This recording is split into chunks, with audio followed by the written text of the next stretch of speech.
mirë se keni ardhur prapë te Tredcast Albania. Kemi atë 2 javë që nuk e kemi bërë podcastin. Un kam qenë me pushime dhe pjesëtarët e tjerë podcastit kanë pasur angazhime të tjera. Më në fund jam prapë në Londër dhe kam mundësi që të ulem këtu dhe të diskutoj për tregjet financiare si gjithmonë, dhe të diskutojmë le të themi gjërat fundamentale, teknikale për aksionet, për kripton, një nga temat kryesore për shumë shqiptarësh, gjendja e kriptos dhe kur do rritet kripto apo do shkatërrohet komplet. Dhe kemi dhe për madhët kryesor, Floriri ka pasur rritje të jashtëzakonshme, një rritje që mund të themi euforike, ku po shikojmë dhe njerëz të thjeshtë që po hyjnë në radhë për të blerë Florir të vërtetë, domethënë jo ta blejnë kontratat me vlerë që janë online ose CFTs, të blejnë realisht bullion quhet anglisht, të blejnë Flori fizik. Kemi dhe ca ngjarje të tjera që kanë ndodhur këtë javë, ka qenë një javë interesante. Dohet më loj herë pak çfarë ka ndodhur 2 javët që kanë kaluar. Kemi pasur tensione midis Trumpit dhe Kinës për tarifat. Kjo ka qenë një nga arsyet kryesore, dhe ndoshta arsye kryesore pse tregjet u shitën pak, sidomos tregjet më të rrezikshëm që ishte kripto. Kjo doli si një ngjarje pa pritur dhe pa likuidime të mëdha, diku te 20 bilion, 19 bilion që ishin likuiduar te exchange-et në futures. Kjo tregon që kjo është për çdo person që dëgjon këtu, që po traktove me leverage ke rreziqe të mëdha. Shumë tregtarë kanë folur online dhe kanë thënë që kush e priste që do e kishte një ulje e gjëra të tjera. Te Tradecasti këtu unë e kam pritur dhe ju kam thënë që tregu nuk është gati për një lëvizje serioze për lart, sepse kemi shenja dobësie. Të paktën ne këtu jemi munduar t'ju informojmë dhe t'ju përgatisim që mos të kishit humor në atë lëvizje të jashtëzakonshme, dhe shpresoj që shumica nga ju nuk jeni likuiduar dhe të jeni një pozicion që ndoshta jeni në spot, jo me leverage dhe të keni mbijetuar, tani ndoshta mund kemi një rritje edhe keni menaxhuar situatën. Gjërat e tjera që kanë ndodhur këtë javë të paktën, kemi pasur bankat rajonale amerikane që kanë treguar probleme, kanë treguar shenja që kanë probleme në balance sheet dhe problemet me borxhet. Okay? Kjo situatë ka krijuar le të themi humje të mëdha në sektorin bankar britanik, ka qenë 11 bilion pound që janë humbur nga frika e bankave rajonale. Zutyshëm te kjo temë, po kjo ishte një nga arsyet pse ne patëm shitje të enjtën dhe të premten, dhe e kam diskutuar në Telegram dhe në Discord me antarët aty. Kemi pasur dhe Floriri. Floriri ka qenë le të themi tema më interesante këto 2-3 javë të fundit, sepse ka pasur rritje të jashtëzakonshme. Edhe do të thonë që është pak interesante që kemi parë rritje të jashtëzakonshme te Floriri dhe njëkohësisht kemi parë rritje edhe te aksionet dhe vetëm ulje pak te kripto. Nuk është që kemi parë ndonjë ulje shumë të thellë. Do të thotë që a ka diçka që nuk po shkon te tregjet financiare që njerëzit po blejnë Floririn dhe Banka Qendrore po blejnë Floririn. Unë jam munduar ta diskutoj disa herë këtë gjë dhe ju kam thënë që Kina dhe Banka Qendrore të tjera po blejnë Floririn sepse duan të dalin nga dollari, duan të dalin nga varësia e dollarit, dhe po bëhet një farë lufte tani që kush do fitoj nga këto shtete. Do fitoj Amerika apo do fitoj shtetet si Kina dhe të tjera që po blejnë Floririn. Këto shtete po mundohen të mbulojnë veten nga një kresh të jashtëzakonshëm që mund ndodhi në treg, dhe unë jam munduar që dhe ju t'ju informoj sa më mirë që të menaxhoni, të manevroni në këto lloj tregje të turbullta me komplikime.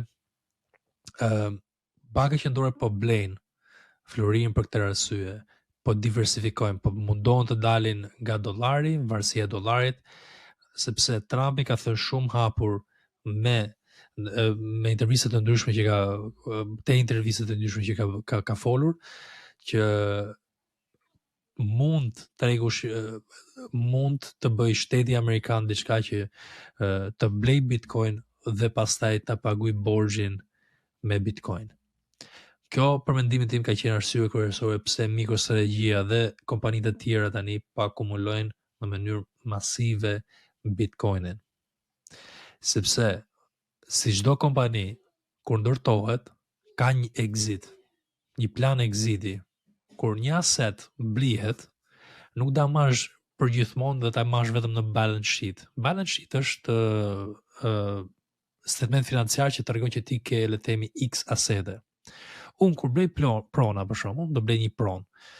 Nuk e maj pronën për ta majtur pronën dhe për qenë aty. Mundohem që të nxjerr ose ta shes pronën mbas i frakohe përfitime. Edhe mikrostrategjia do ketë një exit plan. Exit plani, për mendimin tim, është transferta e kriptove ose Bitcoin që kanë bler te shteti amerikan. Kemi parë shenja të para që shteti amerikan ka filluar tani të investojë te kompanitë private me Intelin, që ka investuar aty edhe ka bler 10% të kompanisë. Kjo ka qenë një nga drejtimet tona. Kjo situatë tregon tani një farë turbulencë lufte ekonomike që po krijohet midis Amerikës dhe Kinës dhe ca shtete të tjera. Kjo është një situatë që duhet ta marrim në vëzhgim në javën në vazhdim, që të shikojmë se si do manevrojë tregu. Floriri në këto nivele që është tani, për mendimin tim, nuk duhet të bleni, sepse është jashtëzakonisht i lartë dhe do ta mulojmë pak më vonë në anën teknikale, pse është mundësi që nuk ja vlen tani për momentin, mund të bleni ndoshta mbas një tipi, gjithmonë do të bleni me çmime më të arsyeshme dhe për të tregtuar me rërë të mirë. Tani është maksimum rrezik dhe është vetëm për tregtar afat shkurtër, nuk është për tregtar buy and hold. Jeni me vonesë te Floriri. Shenjat e Floririt janë problematike, sepse para Floriri tani, dhe ndoshta Amerika mund të shkaktojë një rënje te Floriri për faktin që është i lidhur shumë me shtetet kryesore dhe banka qendrore të tjera, jo me Amerikën. Do kemi turbulenca dhe situata të tjera në treg që ndoshta dhe tregjet e tjera ulen dhe bëjnë ndonjë flash crash. E pam shenjat e flash crashit te kripto, thjesht duhet folur diçka Trumpi për këtë gjë. Kemi dhe bankën qendrore ose IMF anglisht, që është International Monetary Fund, Fondi Internacional Monetar, do të jetë shqip, po gabova duke shpjeguar shqip, do ta kuptoni që unë kam jetuar jashtë që mosh vogël. I gjë që do të thoja këtu është që ka thënë banka qendrore, IMF ka thënë që tregjet ndjen shumë rehat me rrezikun, dhe probabiliteti është i lartë që mund të ketë një correction, një farë ulje.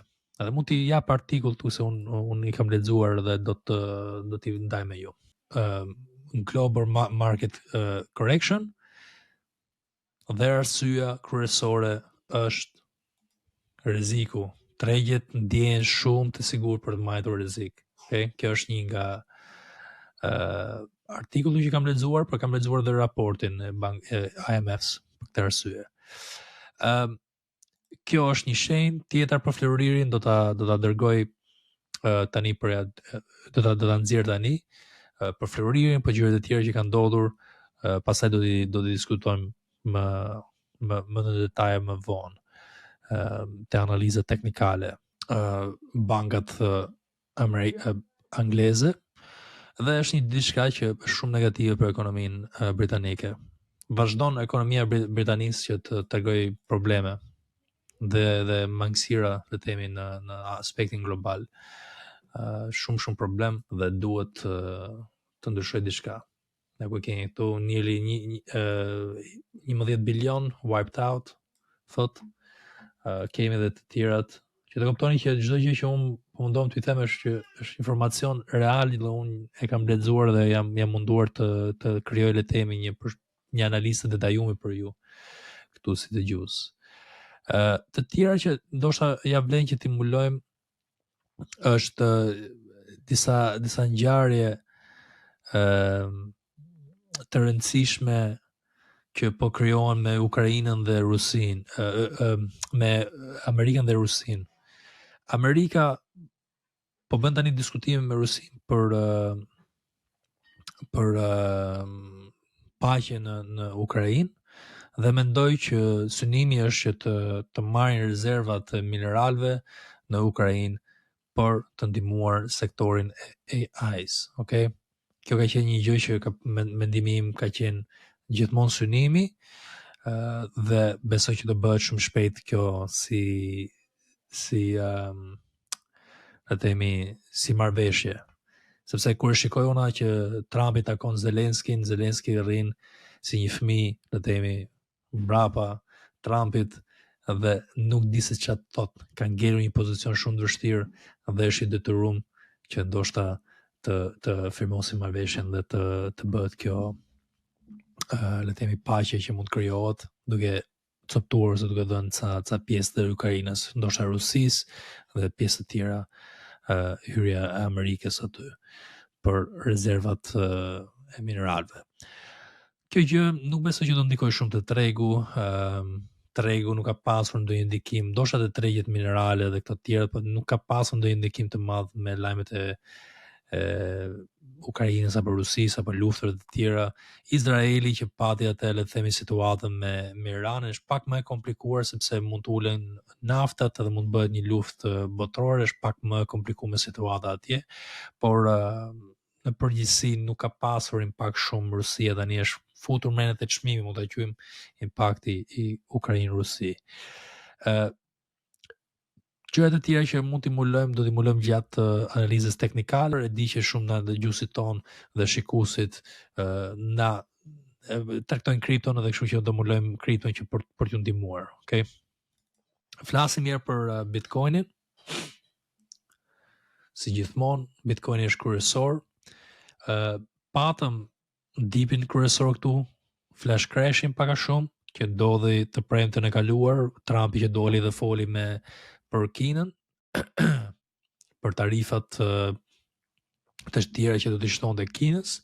Pastaj mas disa ditësh tha që nuk kemi në luftë ekonomike, do negociojmë gjëra të tjera, pati rritje dhe ndodhi eventi i bankave që pati këtë shitje tani. Okay? Edhe logjikisht do të bënte këtë shitje se unë mendoj që do kishte një farë rejection, një farë rezistence këtu dhe pastaj të shkonte për poshtë. Po më duket, do të kam thënë më para që kemi tani një situatë që çmimi mesatar, shikoj, po bëhet të themi një farë distribution, shikon.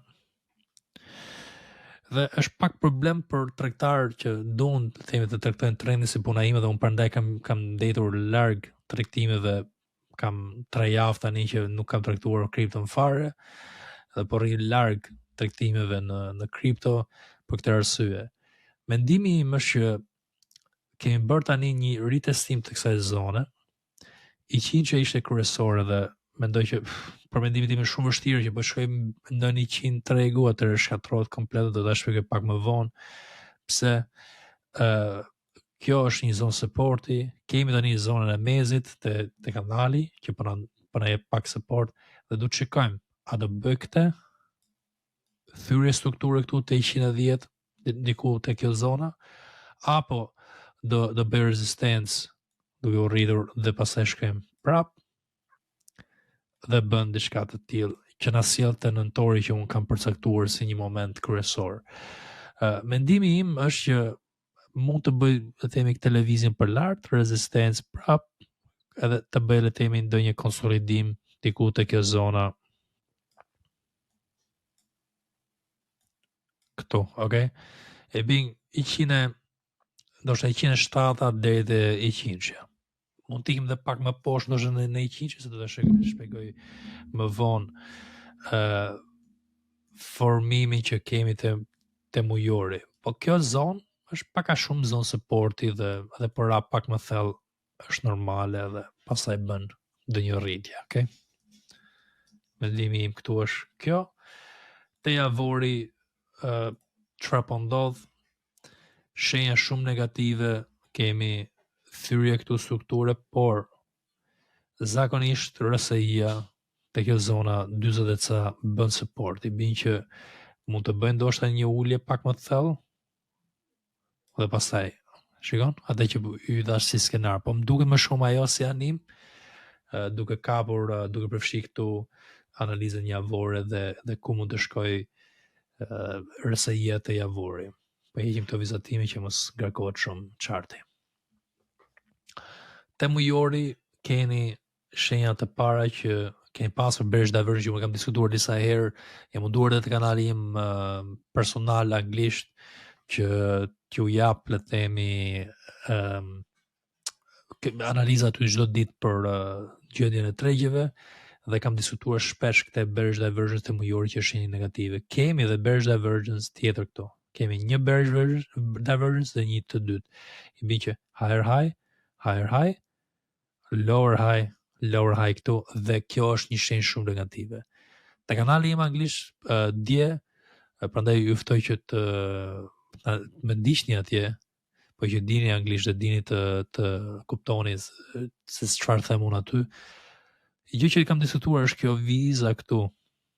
Një vizë trendi që mund të vizatoni këtu. Është kjo. Shikon? Ka vizatuar dje. Po u thy kjo tregu tani është në rënje, është bearish, nuk është më bullish, nuk keni më bullish treg. Duhet mbajmë patjetër mendimin 98, 95 dhe pastaj të flasim më ulta që mund ta shoh. Për ndryshe atëherë shkojmë te zona të tjera që mund të shkojmë te 80 ca, 90. Pastaj keni zonën 63 që kam përcaktuar si një shkatrim tregu dhe mund ta çoj aty, mund të shkoj deri te 45 apo që bëhet komplet një bearish market. Por deri tani nuk duhet të flasim për bearish market sepse ka supporte që po tregon dhe shenja fillestare që mund të jetë një farë fazë akumulimi. Keni këtë zonën këtu, shikoj. Support, hije, po thithen, ke këtu të tjera, kjo zonë po duket si një zonë mesatare dhe gjithë kjo zona është at distribution, që do ishte shumë negativ për tregun, prandaj po them që jemi një moment kyç. Distribution është kur ato që kanë akumuluar nga bottom, fondet kryesore e kanë çuar shpinë te një farë faze ose te një farë niveli që kanë dashur dhe tani avash dalin në për zona. Dhe kjo është dalje, pak a shumë sepse shikoj resistance. Këtu. Por i bën pak më të larta për të futur ca tregtar të tjerë falso të ndryshme që kanë krijuar. Unë jam munduar të manevroj sa më mirë te kjo zona, duke fituar këtu, pak më duket këtu dole me fitim, te kjo se kapa, se te këto fare dhe pastaj patëm crashing. Shenja volatiliteti kishte këtu për mua, te kjo zona. Mes të regjintime po flasim. Kështu që mund të jemi në një zonë shumë të rrezikshme, prandaj po i them që unë personalisht nuk po blej në mënyrë agresive kripto, nuk po akumuloj, të paktën Bitcoin e njerë po pres që të marrë vendimet, edhe pse po shikojmë tani rritje sot, shikoni ulje që ka bërë, do shikoni në totalitet çdo gjë, nuk mund shikoni vetëm sot që ka rritje 7% për shumë ena apo 3% kjo dhe të hym. Nuk trajtohet ashtu. Tu shikosh në totalitet situatën.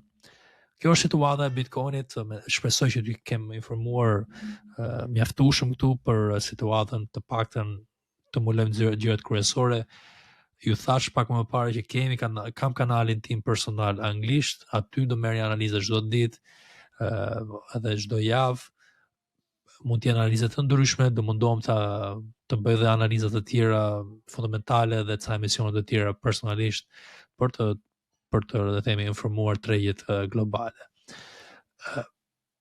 Da diqni aty pak a shumë, atë do thoya që më diqni aty. Tani do flasim për Ethereum, arsye pse unë muloj Ethereum është sepse Ethereum është pak a shumë altcoins, situata e altcoinsve. Dhe çfarë më ka pëlqyer te Ethereum është supporti që kemi te kanali. Kemi pasur 2 herë supportin te kanali. Një herë këtu, edhe pse ka bërë themi një ulje më të thellë, ka qëndruar bi kanal. Nëse që po shikoni. Kanali është kjo vizatimi që është këtu. Okay? Kanali në rënje. Kanali në rënje ose bull flag është shenjë bullish që pa akumulohet diçka në rënje. Ke edhe këtu. I bin që ne si tregtar këto zona e kemi shenja që pa akumulohet të previous highs. Shikoni? Pa akumulohet të çmimet larta më parë, që ka qenë kjo zonë këtu. Po bën uljen dhe kemi edhe bullish divergence që unë kam vizituar më parë se sa ka ndodhur, me idenë që shikoj kemi lower low, higher low të RSI-ja dhe ndoshta tani mund të jetë momenti kyç që alts shikojnë tregojnë pak dominancë. Të paktën deri këtu mund të shkoj. Kemi këtu dhe këtu, 2 zona. Dip, kur e thyn këtë strukturën këtu, mendoj që fillon të një cikël serioz. Alts. Prap, ku përputhet situata, po që bën sakt, e kemi nëntorin që unë kam parashikuar dhe e kam diskutuar disa herë në media sociale, si në TikTok dhe në YouTube. Kjo është situata dhe çfarë përshikojmë këtu. Duhet me patjetër tani të rimarrim zonën e mezit te kanali. Kjo mund të jetë një blerje paraprake, blerja e dytë që mund të bëjmë është këtu, dhe pastaj ideja është që të shkojmë te 5700 këtu edhe më lart. Zona ime është 5700, po që shkojmë më lart. Kështu që për momentin janë shenja pozitive, por nuk është gati. Me sa rigjin time të pakta nuk është gati. Ka tregtar sa dush që akumulojnë në për këto zona dhe tektojnë në mënyrë të ndryshme. Unë jam me stilin tim dhe ndaj le të themi mendimet e mia dhe sa rigjin time. Ja edhe ku e shikoni këtu ku kam hyrë unë te tregtimet e tjera, dhe këtu kam hyrë dhe kam dalë me pak. Edhe këtu kemi hyrë, kam dalë me lekët e mia duke dalur përpara kreshit. Dhe kjo është le të themi situata. Keni 2 momente që mund të bleni herët dhe pastaj keni momentin final për mendimin tim që po i që thyn atë zonë kemi potencial shumë të lartë për një lëvizje bullish. Duket okay për momentin, do të shikojmë dhe gjendjen te javori dhe te mujori, po heqim këto vizatimet. Shkojmë të gjendjen te javori, heqim vizatimet e javori, supportin e keni këtu te IZ SMA, keni edhe te supportin te zona këtu më para. Por momentin tregu duket keq. Kështu që edhe po bërë një lëvizje për lart, mund të ketë rezistencë dhe shitje. Pastaj ndonjë kështu, edhe prap atë që po them që korrespondon ndoshta me atë nëntorin që unë kam diskutuar. Nëntori duket si moment që mund të vendoset realisht, po që të bëj long tregu, po që do i shkoj për lart tregu, vendoset në nëntor.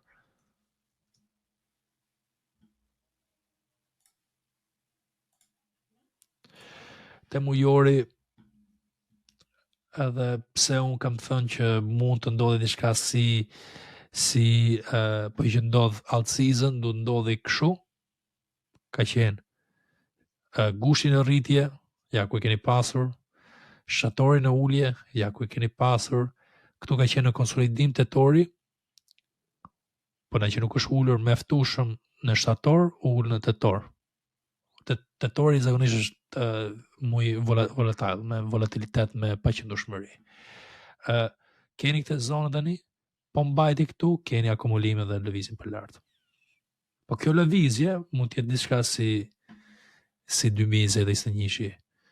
Shpresoj të jetë ashtu sepse e di që shumë nga ju keni tregtuar kripton dhe keni akumuluar kripto dhe tani që keni podcastin ton, keni mu që t'ju informoj, shpresoj që dhe të shfrytëzoni informacionet dhe të dini në momentet e duhura, mos t'ju kapi ndonjë crash tjetër.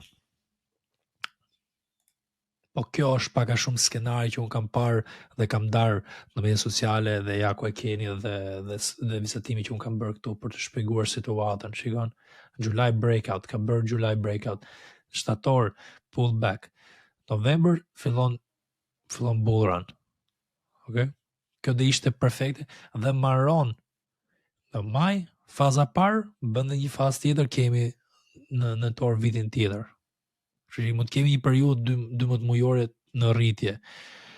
Ne te Discordi im kemi pasur le të themi fatin që kemi tregtuar që nga këtu.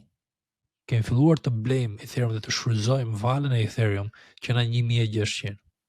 Prandaj ju them juve që të bëni pjesë e Discordit, se s'keni çfarë të humni aty, se kam bërë dhe shumë të lirë për fillestarët që mund të hyjnë, që s'kan kapital. Prandaj shikoni linku më poshtë për shkrimet e videos dhe mund të bëni pjesë e Discordit duke bërë blerjen te Wopi. Kjo është situata dhe tani do të diskutojmë ndonjë ide. Për mendimin tim nuk ka ide për strategjinë time, mund të kapim çfarë lloj coin, ja ku e keni, Cardano për shembull. Shikoj, nuk ka zhgadi akoma, për bën akumulime, blerje, gjë të tjera. Unë lej tregun të bëj këto gjëra dhe nuk nxitohem. Kjo është situata, nuk du të i fare të ide, se nuk kam ide për momentin që më pëlqejnë. Kisha enën pak si një ide paraprake që kam diskutuar te Discordi, dhe kaq kemi dhe Zcash, që ka pasur një lëvizje të jashtëzakonshme dhe po mendoja ndoshta ta blija këtu.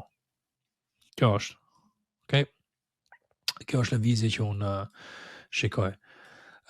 Këto idet që unë kam darë të Discordi dhe ju mund të shikoni për atë çmimin e arsyeshëm që unë kam thënë, që është vetëm 15 pound në muaj dhe analizat e tjera që unë ndaj çdo ditë aty për tregjet financiare. Okay.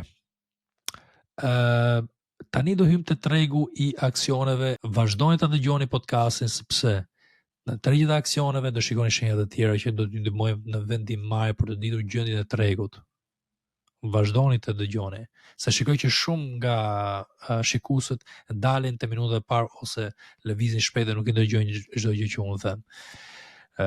Do hym tani te S&P 500. Situata me S&P 500 është tani delikate dhe patëm të shqitje këtu. Një gjë që nuk më ka pëlqyer është kjo thyre 20 e kanalit herë para, që është shenjë negative, dhe pastaj thyre e 20 SMA që është këtu. Kjo është një shenjë shumë e keqe për tregun dhe kemi situatë që tani mund të krijohet pak a shumë një situatë si puna kësaj. Do t'ju tregoj tani. Ku kemi 2 kanale që kemi pasur më parë. Ndoshta, okay? Se ja ku e keni tani supportin dhe mund bëhet diçka e tillë. Në skenarin bullish për flasim, që vazhdon e tillë. Një kanal tjetër në rritje dhe mund të ecim për më lart. Shikon deri te 7000 këtu. I gjë që mund të arrisi tregun pak është fakti që ka shulur RSI-ja, por ka pasur bearish divergence, edhe këtu ku ka pasur më parë është bler, por këtu është bler te kanali dhe te 20 EMA që e ka mbajtur këtu nuk po e mban, dhe për mendimin tim mund të jemi dhe në S&P 500. Kjo është pak problemi I tregut në përgjithësi, edhe në S&P 500 në distribution. Është problem. Është problem që para S&P 500 do bin dhe kriptot. Prandaj thash që rrini, dëgjoni dhe analizat e S&P-s, Nasdaqut të tjera, sepse ja vlen. Keni këtë zonën që pak a shumë tregu nuk ka bërë asgjë. Kuptoj që po seleksionove idetë më të mira, si kemi seleksionuar ne, kemi shfrytzuar raste dhe kemi fituar diçka, por po tregtove tregun e përgjithshëm, po kapet tregun e përgjithshëm, ja ku e keni. Kemi që edhe pasaj ke edhe edhe high këtu që kemi pasur, e bin që na ngushti që nga shtatori, mezi shtatori deri tani, po bëhet një farë konsolidimi në treg. Dhe a do vazhdoj për lart, a do vazhdoj për poshtë. Mendimi im është që logjikisht i duhet një farë ulje. Dhe i duhet një farë ulje e tillë. Ja, mendoja 5 deri 10%, logjikisht. Kemi pasur ulje 3, 5, na çon prap këtu dhe rindërtohet tregu prap. Kjo ulje dishe logjikshme për një val tjetër, që unë kam patur këtë si zonë për një kohë të gjatë tani, që kam dashur që të kapë këtë zonë dhe pastaj të blija më agresiv në portfolion tim të aksioneve. Kjo është çfarë po shikojmë për momentin. Kemi javorin që na jep shpresë për një vazhdimsi, sepse kemi support këtu, ku kemi pasur support më parë, mbasi dibi ka vazhduar dhe më lart, RSI nuk duket shumë e blerë, por po tregon pak dobësi. Temujori ka arritur bearish divergence, shikojeni, një herë këtu, dhe tani po që nuk thën këtë zonë, kemi bearish divergence për herë të dytë. Dhe këto bearish divergence sjellin shitje të shpejta. Shikoje. Këtu bazë lëvizje pak më lart, shitje mera muajit 6%. Pastaj lëvizjet e tjera nga më shumë që ka bërë këtu në 2015. Dhe këtu shikoni, bearish divergence këtu, pa dhe një rritje tjetër më të lartë, mera ditës 7%, mera muajit 7%, pastaj më thellë dhe 10-20% të tjera në 2018. Prap rritje këtu, kjo ishte eventi i Covidit, nuk është një ngjarje që nuk pati bearish divergence, ishte ngjarje e jashtëzakonshme, dhe ja ku keni një tjetër këtu që shikoje, ka bërë dipin, pa bën këtë bearish divergence dhe sa thellë. Se dhe këtu ka bërë bearish divergence, shikoje. Kjo vogla. Shikoni këtë? Kështu që higher high, bearish divergence, ulje. Edhe kjo është situatat e mujorit tani që ndoshta u të kemi një muj që direkt na bën ndonjë shitje. Që mund të jetë ky muj, mund të jetë dhe muj tjetër. Do ta studiojmë mirë. Për mendimin tim, deri tani duket okay tregu, nuk është që jam shumë i friksuar me situatat, por kur bën këto le të themi lëvizje të tilla te këto zonat të RSI-ja, kemi shitje mera muajit 5 deri 6 deri 7% dhe po ul diku te 6%, 6.ca%, hym tani te ditori ku nga shkon. Ku na shkon tregu, ja ku shkon te zona që unë kam përcaktuar më parë, okay? Kështu që jeni një situatë që po që të ndodhi kreshi, dhe ishte më mirë këtë muaj të bëj shitjen tregu, këtë muaj të ulet dhe pasaj të rindërtoj në nëntor, dhe ishte më pozitiv për kriton, dhe ishte më pozitiv për aksionet, sepse nëntori dhe dhjetori zakonisht janë muaj të mirë, sepse është fundi vitit dhe është ajo euforia Santa Claus Rally dhe gjërat e tjera që ndodhin në treg. Tetori gjithmonë është me probleme dhe me volatilitet. Okej, kemi folën për S&P-n, po hynë në detaje për arsye sepse nuk e kemi bërë podcastin për një kohë të gjatë dhe doja të informuaj juve sa më shumë për situatën. Nasdaqu, njëjta gjë, dhe Nasdaqu do ta studiojmë situatën dhe ku jemi.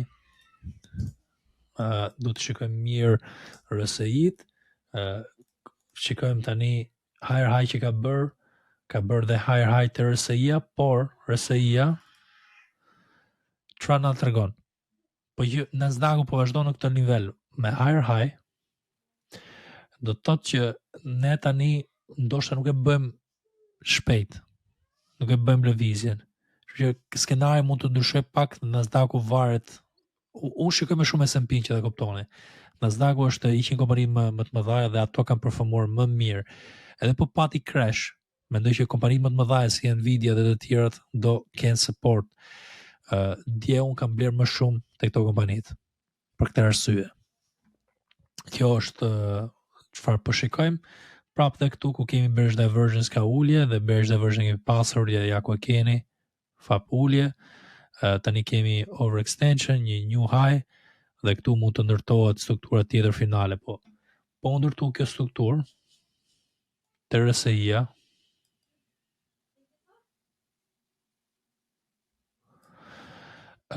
dhe bëhet e tillë, do të thotë që cikli mbaron në mes të 2026-s. Prap përputhet me parashikimin që po që kemi cikël pozitiv në treg, mbaron të atë periudhë që është e lidhur me nëntorin që mund të eci kripto deri në maj dhe pastaj mund të bëhet kreshi në totalitet, ne flasim gjithë tregu. Po që vazhdon Nasdaqu kështu. Edhe të S&P-ja mund të bëhet pa një strukturë, okay? Këtë do shikojmë. Po pati le të themi një shitje këtë muaj është okay. Prap tregu është i qëndrueshëm dhe mund të mbahet. Russell 2000 që është për kompanitë growth, kjo ka pasur le të themi një breakout mbi çmim më të lartë historik dhe ka potencial më të madh. Mendimi im është që një ulje te zonat normale, që themi zonat këtu, është okay, dhe pastaj mund bëj le të themi lëvizjen për lart prap lidhet me shitjen që mund të ndodhë këtë muaj ose muajin tjetër, në fillim të muajit tjetër dhe pastaj mund kemi ndonjë rritje nga fundi i vitit. VIX ka qenë një nga arsyet pse ne kemi parë shitje, volatiliteti. Unë kam diskutuar në disa video të analizës ditore që kam bërë të kanalin personal që kjo viza trendi në rënje ka qenë kyçi për mua, që ndoshta kur bëhet kjo ka volatilitet të lartë dhe tregu do shitet dhe ketë komplikime. Kjo ka ndodhur dhe ndodhi të premte datën 10, kur thy kjo zonë, unë e dija dhe unë kam dalë pak më parë të drejtën se më jepte të shenjat te Bitcoin dhe te Ethereum dhe sa të tjera, dije që volatiliteti do rriteshe. Por kemi investuar mirë të aksione dhe kemi bler mundësi të arta që kanë shfrytzuar volatilitetin dhe arritur më shumë. Kjo ishte lëvizja, tani do të shikojmë rënje këtu që mund të rrisi tregun. Kjo rënje e volatilitetit prap deri te zona 15 do rrisi tregun.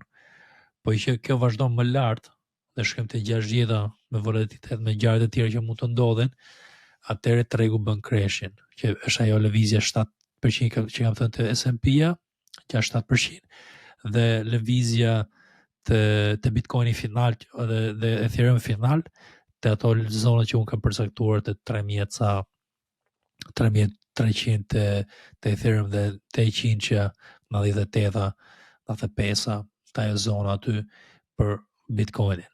Kjo dhe ishte le të themi lëvizje që ku do na shkoj VIX-i. VIX-i zakonisht kur bën këto thyrje bën edhe ulje dhe pastaj fillon prap valen për lart, më fillon volatiliteti të rritet dhe ka shitje të tjera. Dhe ja ku e keni le të themi vala parë, kjo ulja dhe pastaj mund të shkojmë për lart. Okay? Kjo është situata e VIX-it dhe probabiliteti është për mendimin tim që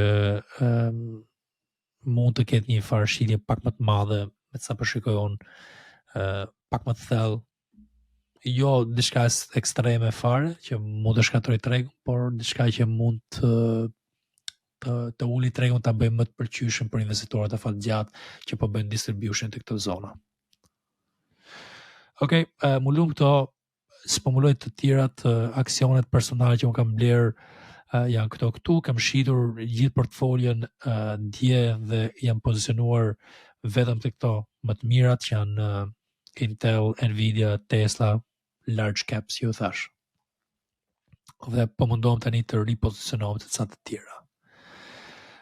ideja këtu ishte që nxora profitin tim, jam mbi 80-90% në total të accountit, të mundohem që të ndërtojmë prap një portfolio deri në fundi vitit që ta çojmë te nivele serioze performancën time vjetore.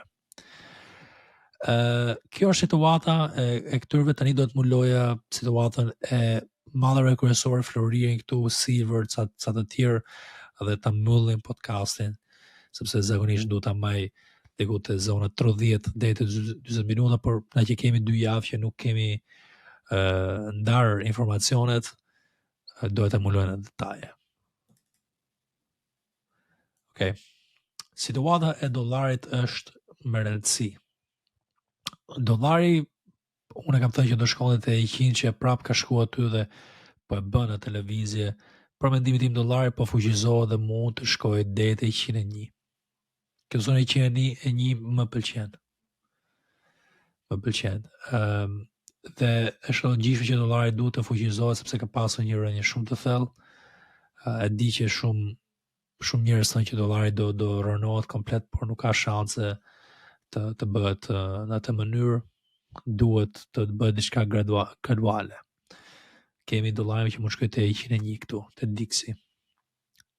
Kjo do të thotë që ose edhe po shkojë te 100.3, do të thotë që tregu duhet shitet pak.